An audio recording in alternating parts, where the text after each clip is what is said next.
अगर आपको हॉरर कहानियाँ पसंद है तो हमारे चैनल को सब्सक्राइब करके बेल आइकॉन ऑल नोटिफिकेशन पर सेट कर लीजिए। मेरा नाम रचित है और मैं एक आर्मी ऑफिसर हूँ। और ये बात तब की है जब मैं छुट्टियों में अपने घर आया था। उस वक्त मैं बहुत बड़ी जंग लड़ के आया था और इसी की वजह से मेरी तबीयत थोड़ी सी ख़राब थी। इसलिए उन दिनों में मैं घर में ही आराम कर रहा था। तो ये बात है उस रात की जिस रात मैं अपने दोस्तों के साथ लाइव चैटिंग कर रहा था। उसके कुछ देर बाद मेरे घर के बाहर के दरवाजे पर किसी ने 2 बार दस्तक दी। इसलिए मैं दरवाज़ा खोलने के लिए बाहर चला गया और बाहर जाने के बाद मैंने देखा कि मेरे सामने मेरा पाला हुआ डॉगी टॉमी खड़ा था।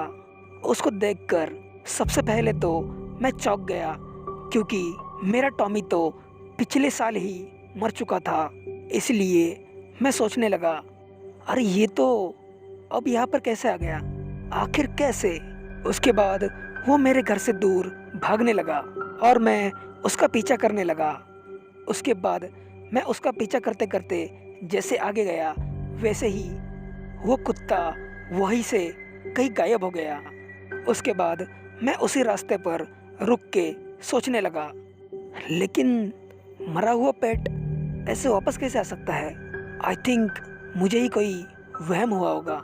ऐसा सोचकर मैं फिर से अपने घर की तरफ जाने के लिए निकल गया। अभी मैंने 2-3 कदम आगे बढ़ाए थे, तभी मेरे घर के अंदर से कुछ जोरदार आवाज़ आ गई, जैसे कि कोई बम ब्लास्ट हुआ हो। उसके बाद मैं तुरंत भाग के अपने घर की तरफ चला गया और घर के अंदर जाने के बाद मैंने देखा कि मेरे किचन में आग लग चुकी थी।